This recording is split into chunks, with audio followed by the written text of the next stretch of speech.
Maria não morreu e não está dormindo. As evidências bíblicas.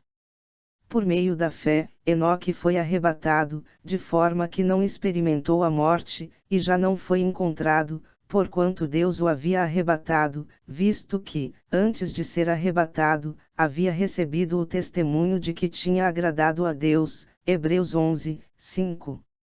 O anjo disse-lhe: Não temas, Maria, pois encontraste graça diante de Deus. Lucas 1, 30. Ora, encontrar graça diante de Deus, é ter agradado a Deus, portanto, bem-aventurada. Lucas 1, 31-45. Em Jericó os discípulos dos profetas foram falar com Eliseu e lhe perguntaram: Você sabe que hoje o Senhor vai levar para os céus o seu mestre, separando-o de você? Respondeu Eliseu: Sim, eu sei, mas não falem nisso. Em seguida Elias lhe disse: Fique aqui, pois o Senhor me enviou ao rio Jordão.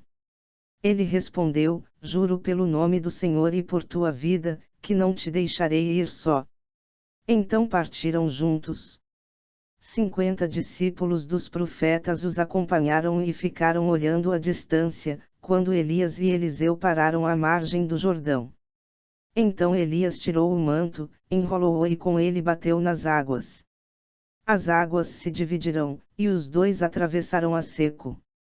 Depois de atravessar, Elias disse a Eliseu: O que posso fazer por você antes que eu seja levado para longe de você? Respondeu Eliseu: Faze de mim o principal herdeiro de teu espírito profético. Disse Elias: Você fez um pedido difícil, mas, se você me vir quando eu for separado de você, terá o que pediu, do contrário, não será atendido. De repente, enquanto caminhavam e conversavam, apareceu um carro de fogo, puxado por cavalos de fogo, que os separou, e Elias foi levado aos céus num redemoinho. 2 Reis 2, 5-11. Ora, a dedução é simples e lógica, se considera nas Escrituras que Enoque e Elias foram assumidos ao céu, de corpo e alma, e talvez Moisés, se interpretarmos a menção de Judas 9 como uma assunção do corpo de Moisés. Jesus subiu ao céu em seu próprio poder, corpo e alma, e é justo que sua própria mãe, a Santa Mãe de Deus, também não visse corrupção, pois a carne de Cristo é a carne de Maria. A bem-aventurada Virgem Maria, sendo um modelo da Igreja, como todos os pais ensinam, é um exemplo do cristão aperfeiçoado no céu. Confira a Igreja, imaculada, sem culpa mencionada em Efésios 5, 25-33, Hebreus 12, 22 seguidos, Apocalipse 21, 1 seguidos. Maria recebeu esse estado aperfeiçoado, em alma e corpo, antes de toda a Igreja remida pelo sangue de Cristo, tornando-se a nova Eva, mãe da nova humanidade, pela graça e beneplácito de Deus. Muitas vezes os teólogos e oradores sagrados, seguindo os passos dos santos padres para explicarem a sua fé na Assunção, serviram-se com certa liberdade de fatos e textos da Sagrada Escritura. E assim, para mencionar só alguns mais empregados, houve quem citasse a este propósito as palavras do salmista: Erguei-vos, Senhor, para o vosso repouso, vós e a arca de vossa santificação. Salmo 131, 8. Ora, a arca da aliança, feita de madeira incorruptível e colocada no templo de Deus, viam como que uma imagem do corpo puríssimo da Virgem Maria, preservado da corrupção do sepulcro, e elevado a tamanha glória no céu. Do mesmo modo, ao tratar desta matéria, descrevem a entrada triunfal da Rainha na corte celeste, e como se vai sentar à direita do Divino Redentor, Salmo 44, 10, 14 e 16, e recordam a propósito a esposa dos cantares que sobe pelo deserto, como uma coluna de mirra e de incenso para ser coroada, Cânticos 3, 6, confira 4, 8, 6, 9. Ambas são propostas como imagens daquela rainha e esposa celestial, que sobe ao céu com o seu divino esposo. Maria foi arrebatada conforme revela o Apocalipse. Afinal, onde exatamente está escrito na Bíblia que Maria morreu. Simplesmente não encontramos em lugar algum, e sabe por quê? Apocalipse 12 diz que Maria foi arrebatada por um tempo e a metade de um tempo após gerar um filho homem, varão, que regerá toda a terra, e seu reino não terá fim. E a mulher fugiu para o deserto, onde já tinha lugar preparado por Deus, para que ali fosse alimentada durante 1260 dias. Apocalipse 12, 6. Quem é a mulher que gerou este homem? E quem é este homem? Se Maria tivesse morrido, e seus restos mortais preservados como temos os dos apóstolos, seria um dos túmulos mais visitados no mundo. Portanto, Maria, assim como Enoque, Moisés e Elias foram arrebatados em corpo e alma e já estão junto a Cristo a interceder por nós junto a Ele. Moisés também foi arrebatado em seu corpo aos céus. Quando Miguel, o arcanjo, teve uma controvérsia com o diabo e disputava acerca do corpo de Moisés, não se atreveu a lançar um julgamento contra ele em termos ultrajantes, mas disse: "O Senhor te censure." Judas versículo 9. Embora a carta de Judas seja breve, com apenas um capítulo, com 25 versículos, contém certas informações que não são encontradas em nenhuma outra parte das Sagradas Escrituras. Somente este livro menciona a disputa do arcanjo Miguel com o diabo pelo corpo de Moisés, assim como a profecia feita séculos antes por Enoque, Judas 9, 14 e 15. É bem possível que São Judas tenha tido acesso a tais informações pela transmissão fidedigna, quer seja oral ou escrita, de uma tradição anterior. Isso poderia explicar a existência de uma referência similar à profecia de Enoque no livro apócrifo de Enoque, escrito provavelmente entre os séculos II e I a.C. Uma fonte comum, a Assunção de Moisés, pode ter fornecido a base para a declaração feita tanto no livro sagrado quanto no apócrifo. O relato de A Assunção de Moisés narra com mais detalhes a estranha história da morte de Moisés, relatada em Deuteronômio 34, 1-6, acrescentando a narrativa dos acontecimentos posteriores, de como o corpo do grande profeta foi entregue ao arcanjo Miguel para lhe dar sepultura. Nesta ocasião, surge o diabo, que disputa com São Miguel pelo corpo de Moisés. O inimigo da humanidade baseava sua pretensão, fundamentalmente, em duas razões. Primeira, o corpo de Moisés era matéria, a matéria seria Mai, portanto, o corpo de Moisés lhe pertenceria, visto que a matéria é seu domínio. 2. Segundo, Moisés era um assassino, já que havia tirado a vida do egípcio a quem vira castigar os hebreus, Êxodo 2, 11 e 12. Moisés, sendo assassino, teria o diabo o direito de reclamar-lhe o corpo. O ladrão arrependido já está na glória com Cristo.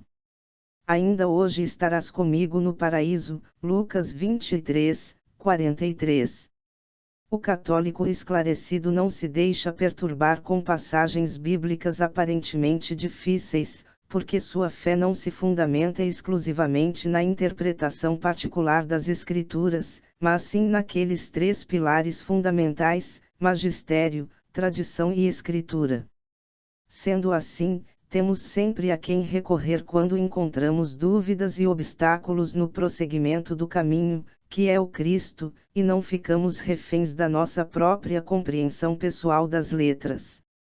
Nós, que somos tão fracos e falíveis em nossas deduções pessoais, temos, antes de tudo, a orientação segura e milenar da Igreja, que é o corpo de Cristo e a coluna e o sustentáculo da verdade, 1 Timóteo 3, 15, e não a axiologia de pastor A ou B. O protestante diz: a Bíblia diz que Jesus estabelecerá o seu reino no fim dos tempos. Logo, o relato do hoje na passagem do ladrão arrependido, é uma promessa futura e não imediata. Ora, afirmar que Jesus disse que o reino dos céus é um evento futuro, é apenas uma interpretação particular dada como certa, já que os evangelhos dizem muito claramente. Interrogado pelos fariseus sobre quando havia de vir o reino de Deus, Jesus respondeu-lhes, e disse: O reino de Deus não vem com aparência exterior. Nem dirão, ei-lo aqui, ou, ei-lo ali, porque eis que o reino de Deus já está no meio de vós. Lucas 17, 20 e 21. O protestante diz: o Evangelho narra que os soldados quebraram as pernas dos malfeitores, mas não as de Jesus, pois ele já estava morto. Portanto, o ladrão estava ainda vivo, o que atesta que tal promessa ocorrerá no futuro somente.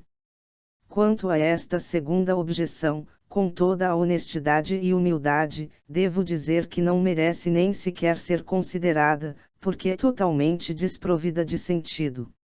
Ora, quem foi que disse, e onde está escrito que, para que a promessa de Cristo fosse cumprida, os dois, o Senhor e o ladrão, teriam que morrer juntos, no mesmo instante? Ou que o Senhor Jesus precisaria morrer depois? O fato de Jesus ter morrido primeiro invalidaria a sua promessa? Claro que não.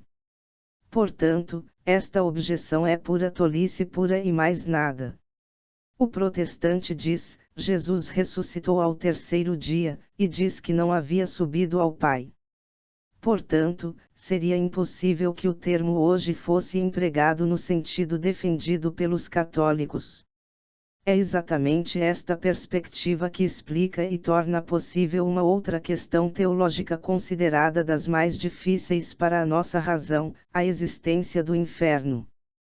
Por não haver amanhã é que aquelas almas jamais alcançarão o perdão. Não é que passarão a eternidade numa sucessão de dias e noites, sem ter direito à misericórdia divina. Só existe perdão onde há arrependimento, mas por terem adentrado a eternidade como inimigas de Deus, por sua decisão livre e consciente, aquelas almas permanecerão nesta mesma condição no infinito hoje que é a eternidade, numa realidade, ou estado, onde não há tempo e, por isso mesmo, para elas não haverá a esperança de um amanhã melhor. Não há tempo, não haverá amanhã. Ao contrário, mas da mesma maneira, para os que merecerem o céu não haverá a possibilidade de novas tentações e quedas num amanhã incerto. Viveremos numa realidade perene de bem-aventurança sem fim, na plenitude do amor divino. Assim, o ainda hoje de Jesus Cristo demonstra com clareza que, logo após a morte física, o ladrão arrependido e Jesus estão juntos, sim, de um modo que não somos capazes de compreender a partir do intelecto meramente humano, pois a verdade é maior que nossa inteligência, em um nível e numa existência que agora não podemos inteligir. Após esta vida, não estaremos mais limitados pela nossa atual experiência e noção do tempo, passado, presente, futuro, mas viveremos o tempo que se chama hoje eternamente. Lázaro e o rico já vivem estas realidades espirituais. Havia um homem rico que se vestia de púrpura e linho fino e que fazia diariamente brilhantes festins. Um pobre chamado Lázaro jazia coberto de úlceras no pórtico de sua casa. Ele bem quisera saciar-se do que caía da mesa do rico, mas eram antes os cães que vinham lamber suas úlceras. O pobre morreu e foi levado pelos anjos para um lugar de honra junto de Abraão. O rico morreu também e foi enterrado. Na morada dos mortos, em meio às torturas, ergueu os olhos e viu de longe Abraão com Lázaro a seu lado. Ele exclamou: Abraão, meu pai, tem compaixão de mim e manda que Lázaro venha molhar a ponta do dedo na água para me refrescar a língua, pois eu sofro um suplício nestas chamas. Abraão lhe disse: Meu filho, lembra-te de que recebeste tua felicidade durante a vida, como Lázaro, a infelicidade. E agora, ele encontra aqui a consolação, e tu, o sofrimento.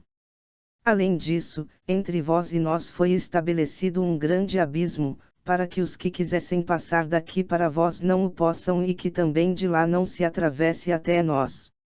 O rico disse: Eu te rogo, então, pai, que envies Lázaro à casa de meu pai, pois eu tenho 5 irmãos.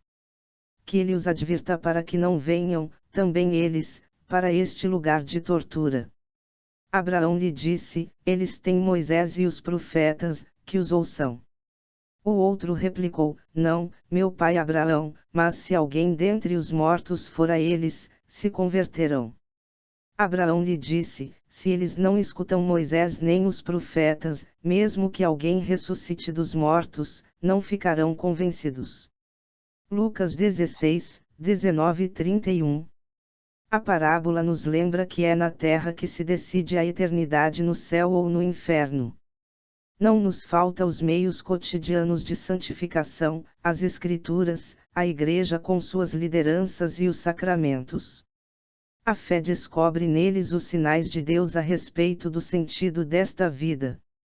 O cristão não vive de milagres, mas dos meios ordinários de santificação. Muitos costumam dizer que, se Deus se fizesse mais sensível, seriam mais fervorosos. Pura ilusão. Quem não tem fé nos danos cotidianos de Deus, encontrará desculpas sutis para não reconhecer os milagres de Deus. Felizes são aqueles que nada viram, mas, mesmo assim crerão. Abraão responde ao rico que quem não tem o hábito da fé viva, rejeitará mesmo os sinais mais significativos. Na verdade, Lázaro, irmão de Marta e Maria, e o próprio Jesus haviam de ressuscitar dentre os mortos e aparecer aos judeus, mas nem assim estes se deixaram convencer. Um grande abismo que Abraão diz existir entre o céu e o inferno indica que é só na vida terrestre que podemos nos converter. A morte nos estabelece em nossa condição definitiva, ou o céu para sempre ou o inferno para sempre. Esta parábola nos leva a concluir que cada indivíduo, ao deixar este mundo, recebe uma sentença. Lázaro é levado ao seio de Abraão e o rico aos tormentos do inferno. Isto pressupõe uma sentença de Deus logo após a morte. E sentença definitiva, pois o mal não pode passar para o lugar do justo nem vice-versa.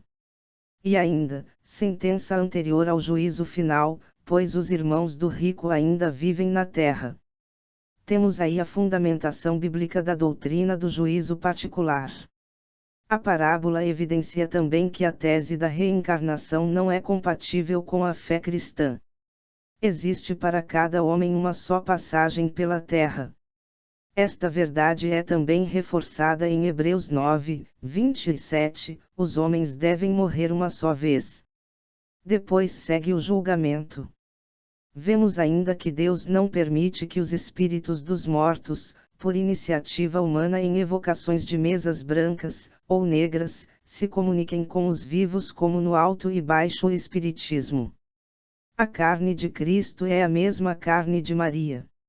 Hebreus 2, 14 e 16, e, visto como os filhos participam da carne e do sangue, também ele participou das mesmas coisas, para que pela morte aniquilasse o que tinha o império da morte, isto é, o diabo, e livrasse todos os que, com medo da morte, estavam por toda a vida sujeitos à servidão. Porque, na verdade, ele não tomou os anjos, mas tomou a descendência de Abraão.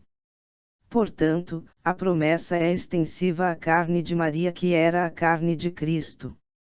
Este homem lhes foi entregue por propósito determinado e pré-conhecimento de Deus, e vocês, com a ajuda de homens perversos, o mataram, pregando-o na cruz.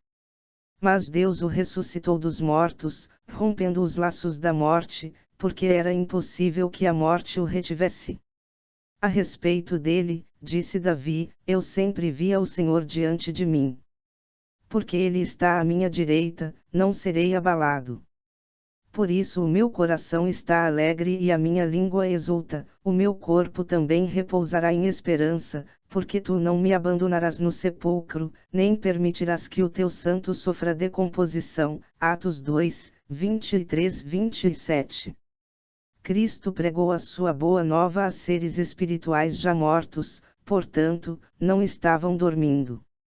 Porque também Cristo padeceu uma vez pelos pecados, o justo pelos injustos, para levar-nos a Deus, mortificado, na verdade, na carne, mas vivificado pelo Espírito, no qual também foi, e pregou aos espíritos em prisão, os quais no outro tempo foram rebeldes, quando a longanimidade de Deus esperava nos dias de Noé, enquanto se preparava a arca, na qual poucas, isto é, 8, almas se salvaram pela água. 1 Pedro 3, 18-20. O próprio Cristo promete que alguns de seus contemporâneos não passarão pela morte. Dizia-lhes também: em verdade vos digo que, dos que aqui estão, alguns há que não provarão a morte sem que vejam chegado o reino de Deus com poder. E 6 dias depois Jesus tomou consigo a Pedro, a Tiago, e a João, e os levou sós, em particular, a um alto monte, e transfigurou-se diante deles, e as suas vestes tornaram-se resplandecentes, extremamente brancas como a neve, tais como nenhum lavadeiro sobre a terra as poderia branquear. E apareceu-lhes Elias, com Moisés, e falavam com Jesus. Marcos 9:1-4. Explicação teológico-exegética. Ao longo da história, tanto os teólogos quanto a piedade popular se dividiram na opinião se Maria morreu de fato ou se apenas adormeceu e foi levada ao céu em corpo e alma pelos anjos. A basílica em sua honra em Jerusalém chama-se exatamente Dormitio Mariae e um dos documentos mais antigos que temos sobre os últimos dias de Maria também leva esse título. O dogma da Assunção de Maria, proclamado em 1950, não dirimiu a questão, afirmando que a Imaculada Mãe de Deus, a sempre Virgem Maria, terminado o curso de sua vida terrestre, foi assunta em corpo e alma à glória celeste. O corpo de Maria, elevado ao céu, podia já ser um corpo glorificado, como o de Jesus após a ressurreição. Tanto os que falam em morte natural de Maria quanto os que falam em sono profundo da Mãe de Deus têm seus bons argumentos. Estes últimos argumentam com sua conceição imaculada. Se a morte é consequência do pecado, Maria, sem pecado e sem sombra de pecado, não podia morrer. Lembram também que a imortalidade é uma característica da Igreja. Ora, sendo Maria o protótipo da Igreja, bem podia Deus realizar nela o que fará com a Igreja no final dos tempos, ou seja, ressuscitar os que morreram e arrebatar com eles para as nuvens, ao encontro do Senhor nos ares os que ainda estão vivos. 1 Tessalonicenses 4, 16-17. Os que afirmam sua morte natural lembram que também Jesus era imaculado e santíssimo e passou pela morte, destino de todos os filhos de Adão, porta e parto necessários para a imortalidade. Maria é o modelo de todos os resgatados pelo Cristo através de sua morte e ressurreição. Também Maria, que se uniu a ele no Calvário, ter-se-á configurado a ele na morte e na ressurreição. Assim como ela, sem pecado, passou por dores, angústias, desconfortos, perseguição, também terá passado pela prova maior, a morte corporal. Sem que com isso se afirme que seu corpo sofreu a decomposição. As duas tradições acima, não são recentes, são antiquíssimas. Em nossos dias prevalece a tese de que Maria passou pela morte à imitação de Jesus. Mas é ainda e continuará a ser uma questão em aberto. Também não temos certeza de onde e quando Maria encerrou sua passagem terrena. Sabe-se que, na dispersão dos apóstolos, Maria acompanhou João, como recomendara Jesus na cruz, João 19, 16-27. O apóstolo João teria migrado para Éfeso, hoje sudoeste da Turquia, uns 600 quilômetros ao sul de Istambul. Maria teria findado seus dias em Éfeso.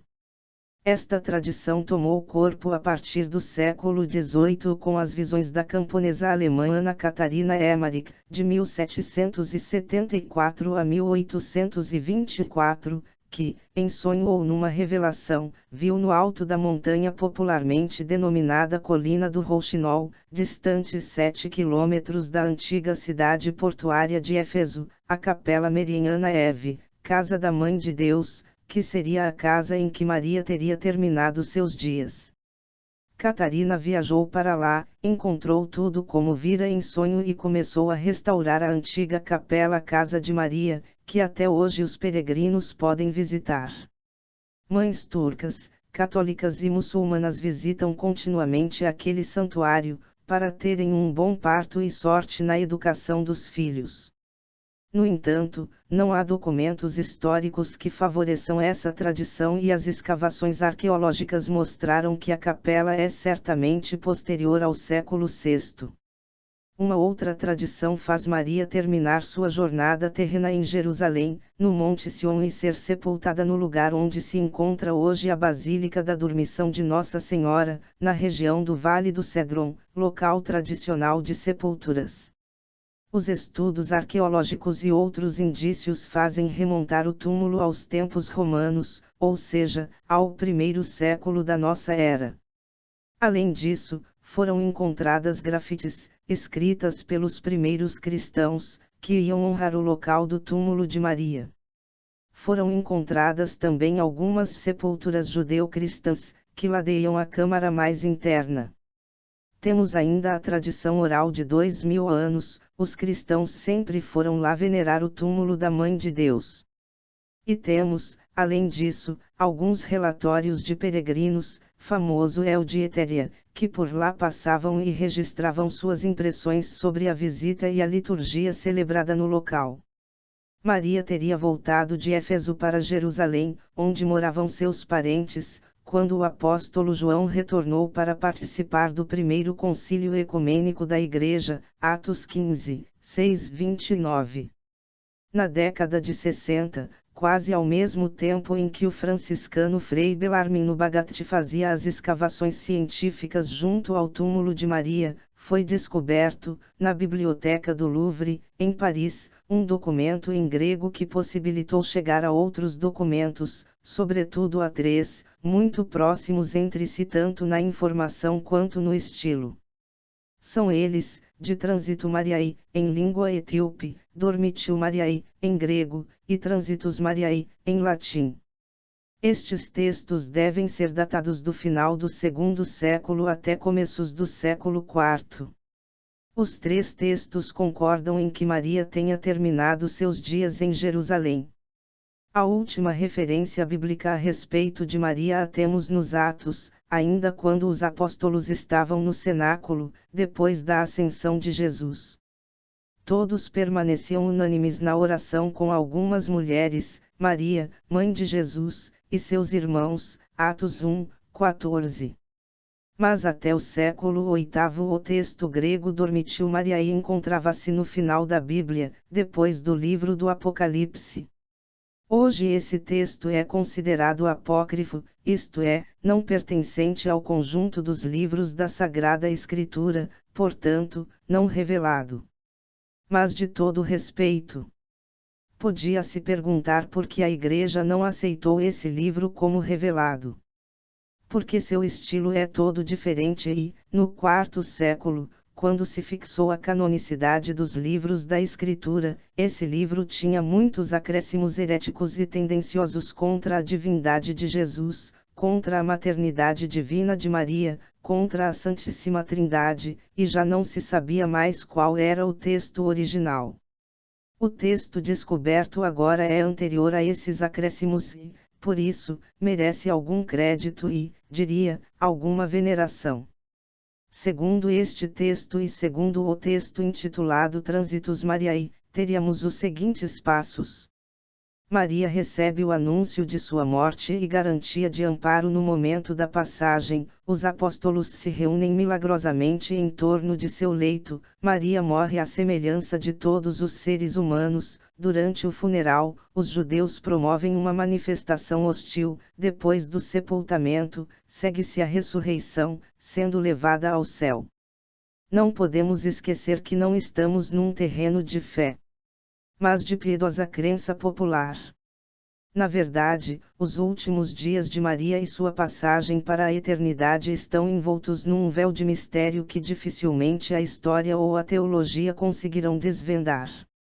Que idade teria Nossa Senhora quando terminou seus dias na terra? Há um texto antigo que diz: 2 anos depois de Cristo ter vencido a morte e subido ao céu, Maria começou a chorar no refúgio de seu quarto, ou seja, Maria passou a viver seus últimos dias. O texto passa a contar esses últimos dias, inclusive sua assunção ao céu. Se Maria concebeu Jesus aos 14 anos, deu à luz aos 15, idade normal naquele tempo na Ásia Menor para casar, e Jesus morreu em torno dos 33 anos, Maria teria 50 anos ao morrer. Sabe-se que era a idade média de vida das mulheres naquele tempo e naquela região. Há uma tradição, que vem dos primeiros tempos da Igreja, que conta que, chegado o momento do trânsito de Maria, Jesus teria vindo buscá-la, acompanhado dos arcanjos Miguel e Gabriel. O arcanjo Miguel foi o anjo vencedor de Lúcifer no paraíso terrestre, Apocalipse 12, 7-9, e o vencedor do dragão de 7 cabeças, que quis devorar o filho da mulher revestida de sol, Apocalipse 12, 3-5. No passamento de Maria, ora mais de triunfo e vitória do que de morte, retorna, na piedade popular, o grande arcanjo, como que para rearrumar o paraíso perdido e introduzir nele, agora celestial, a humanidade inteira e agora remida fruto da nova Eva, representada em Maria Imaculada, Virgem, esposa e mãe, Mãe de Deus. Retorna Miguel, o protetor da Igreja contra Satanás, para acompanhar na entrada da glória aquela que é o protótipo da comunidade cristã redimida e santificada. O arcanjo Gabriel, o embaixador de Deus na Anunciação, Lucas 1, 26, a testemunha da escolha da jovem Maria de Nazaré como mãe do Filho de Deus, o Messias Salvador. O arcanjo, presente no início da história da salvação trazida pelo Cristo e na qual Maria se envolverá 100%, retorna no momento em que ela termina sua missão e seus dias na terra, entra gloriosa no seio da Trindade para ser, no tempo e na eternidade, a Mãe da Igreja, a terníssima Rainha do céu e da terra. Maria esteve associada a Jesus a vida inteira, de fato, os teólogos a chamam sócia de Cristo. Associada no corpo, fazendo uma unidade com ele. Associada na missão redentora a ponto de ser chamada Mãe da Redenção. Associada na morte e associada por toda a eternidade na glória. Passando pela morte, Maria tornou-se para a humanidade a feliz porta do céu, para sempre aberta. O que aconteceu realmente com a mãe de Jesus no fim de sua vida? Ela teve uma morte corporal como a nossa. Desde remota época, os autores cristãos julgaram que Maria Santíssima teve um fim de vida singular. Em seus sermões e em escritos apócrifos professaram a glorificação corporal de Maria, logo após a sua morte na terra. Eis uma das versões apócrifas mais expressivas. Quando se aproximava o fim da vida terrestre de Maria, houve uma grande agitação na Igreja. Maria soube de antemão que estava para deixar este mundo. Os apóstolos também foram previamente avisados, de modo que se reuniram em Jerusalém. Quando lá chegaram, Maria já tinha morrido, abriram o seu sepulcro, que encontraram vazio. Cristo viera buscar a alma de sua Mãe Santíssima, que a arte bizantina representa sob a forma de uma criança enfaixada. A seguir, o corpo da Santa Mãe de Deus, gloriosamente ressuscitado, também foi assumido e levado a reunir-se à respectiva alma no céu. Glorificação em corpo e alma. Esses escritos foram fortalecendo a convicção dos cristãos de que Maria fora glorificada, em corpo e alma, logo depois da sua morte. A partir do século XI é comum professar a Assunção gloriosa de Maria. Os teólogos procuraram as bases bíblicas para fundamentar tal crença, eis o que apontam. 1. Maria é dita pelo anjo Gabriel cheia de graça. Esse é quase o nome próprio da Virgem, o anjo não a chama Maria, confira Lucas 1, 28. Isso quer dizer que Maria nunca esteve sujeito ao império do pecado. Em consequência, não podia ficar sob o domínio da morte, que entrou no mundo através do pecado, confira Romanos 5, 12. Sendo assim, é lógico dizer que ela não conheceu a deterioração da sepultura, sendo glorificada não somente em sua alma, mas também em seu corpo. Como se vê, nem a tradição nem os teólogos recusam a hipótese de Maria ter morrido, ao contrário, admitem-na. Se Cristo, o Santo de Deus, quis morrer, Maria também terá morrido. 2. A carne da mãe e a carne do filho são uma só carne. Ora, Maria é a mãe de Jesus, que foi glorificado em corpo e alma após ter morrido. Consequentemente, deve ter tocado a Maria a mesma sorte gloriosa que tocou a seu divino Filho. Através dos séculos, a crença na assunção corporal de Maria tornou-se tão comum e cara aos cristãos que muitas pessoas trazem o nome de Maria da Glória, muitas igrejas e instituições são dedicadas à Assunção de Maria. Na primeira metade do século XX, os fiéis católicos, tendo à frente seus bispos, pediram à Santa Sé a definição do dogma da Assunção de Maria. O Papa Pio XII mandou estudar o assunto e resolveu proclamar o dogma em 1º de novembro de 1950. A justificativa para essa definição, de uma verdade de fé que não era contestada, foi a seguinte: numa época em que se vilipendia o corpo humano mediante genocídios, campos de concentração, degradação moral, afirmar a assunção corporal de Maria é lembrar ao mundo a dignidade do corpo humano, chamado a ser templo de Espírito Santo e a ressuscitar um dia, participando da glória do céu. É de notar que Pio XII limitou-se a definir que a Imaculada Sempre Virgem Maria, Mãe de Deus, encerrado o curso de sua vida terrestre, foi assumida em corpo e alma à glória celeste, Constituição Munificentissimus. Pio XII não se referiu à morte de Maria, mas usou uma expressão bem ponderada: encerrado o curso de vida terrestre, foi assumida. Assim, o Papa não quis diminuir a questão, dando um ponto final. Morte e sepulcro em Jerusalém. Verdade é que a tradição mais antiga afirma que Maria morreu e aponta o seu sepulcro em Jerusalém, assim como o lugar em que terá morrido.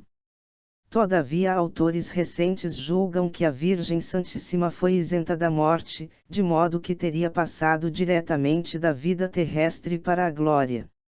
Esta sentença é aceitável, mas não é a mais provável. É de se crer que Maria tenha imitado seu divino Filho também ao experimentar a morte, e logo após a ressurreição de seu corpo. O que significa a Assunção de Nossa Senhora? Maria é, de modo especial, o modelo da Igreja. O que esta só conseguirá plenamente após a segunda vinda de Cristo, Maria o obteve logo na primeira vinda do Senhor. Por isso, o Concílio Vaticano II quis assim se pronunciar. Para que mais plenamente estivesse conforme a seu Filho, Senhor dos Senhores, confira Apocalipse 19,16, e vencedor do pecado e da morte, Maria foi exaltada pelo Senhor como Rainha do Universo, Lumen Gentium, número 59.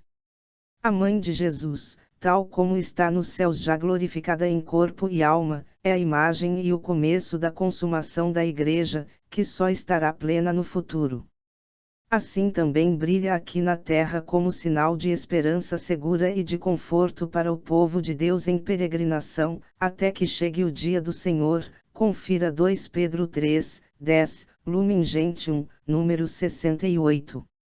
Em nossos dias, existe a tendência a empalidecer o significado da glorificação corporal de Maria, mediante a tese segundo a qual a ressurreição de todo e qualquer indivíduo se dá logo após a morte. O caso de Maria seria um entre outros pares, sem relevo especial para a Virgem Maria. Ora, essa nova concepção supõe uma antropologia errônea, supõe, sim, que não haja distinção entre corpo material e alma espiritual no homem, de modo que, quando este morre, morre por completo, não ficando a alma imortal a sobreviver sem corpo. Por isso, tal premissa antropológica leva a concluir que a ressurreição deve ocorrer logo após a morte do indivíduo, para que não haja um hiato entre a respectiva morte e a ressurreição. Na verdade, porém, corpo e alma distinguem-se no homem, como se distinguem entre si matéria e espírito. O corpo está sujeito à dissolução no sepulcro, ao passo que a alma, sendo espiritual, é por si mesma dotada de imortalidade. Ela subsiste sem corpo até o dia da segunda vinda de Cristo, quando se dará a ressurreição da carne e a recomposição do ser humano psicossomático. A fim de evitar a propagação de falsas concepções, a Congregação para a Doutrina da Fé emitiu uma instrução em 17 de maio de 1979, em que declara: a Igreja, em conformidade com a Sagrada Escritura, espera a gloriosa manifestação do nosso Senhor Jesus Cristo, que ela considera como distinta e diferida em relação àquela condição própria do homem, imediatamente após a morte. A Igreja, ao expor a sua doutrina sobre a sorte do homem após a morte, exclui qualquer explicação que tire o sentido à assunção de Nossa Senhora naquilo que ela tem de único, ou seja, o fato de ser a glorificação corporal da Virgem Santíssima uma antecipação da glorificação que está destinada a todos os outros eleitos. Números 5 e 6, os fundamentos bíblicos para a ressurreição de todos os homens, executada a Virgem Santíssima, no fim dos tempos, são os seguintes. João 6, 44, eu o ressuscitarei no último dia, diz o Senhor. 1 Coríntios 15, 22 seguidos, como em Adão todos morrem, assim em Cristo todos serão vivificados. Cada qual, porém, na sua própria categoria, como primícias, Cristo, depois, os que pertencem a Cristo, por ocasião de sua vinda, parousia. 1 Tessalonicenses 4, 16 seguidos, pois o Senhor mesmo, a voz do arcanjo e ao som da trombeta de Deus, descerá do céu. E então ressuscitarão, em primeiro lugar, os que morreram em Cristo, depois, nós, os vivos, que ainda estivermos em vida, seremos arrebatados, junto com eles, sobre as nuvens, ao encontro do Senhor, nos ares. Eis o que podemos dizer à guisa de aprofundamento da prerrogativa mariana da assunção corporal. Em suma, ela decorre da maternidade divina, que é o privilégio básico de Maria Santíssima. Com efeito, porque devia ser mãe de Deus feito homem, Maria foi preservada de todo o pecado, até mesmo do pecado original, por aplicação antecipada dos méritos de Cristo. Esse foi isenta de todo o pecado. Maria não podia ficar sob o império da morte no sepulcro, já que a morte foi introduzida no mundo pelo pecado, confira Romanos 5, 12.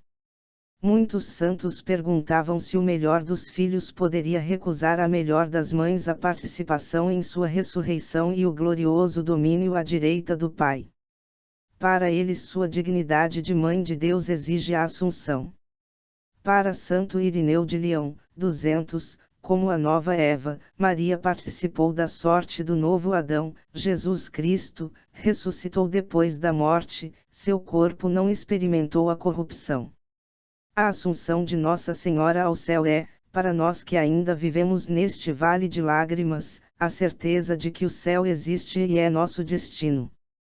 A chegada de nossa Mãe ao céu é a certeza antecipada da vitória final de todos os justos amigos de Deus, que amam o Evangelho e obedecem à Igreja, vivendo como verdadeiros cristãos.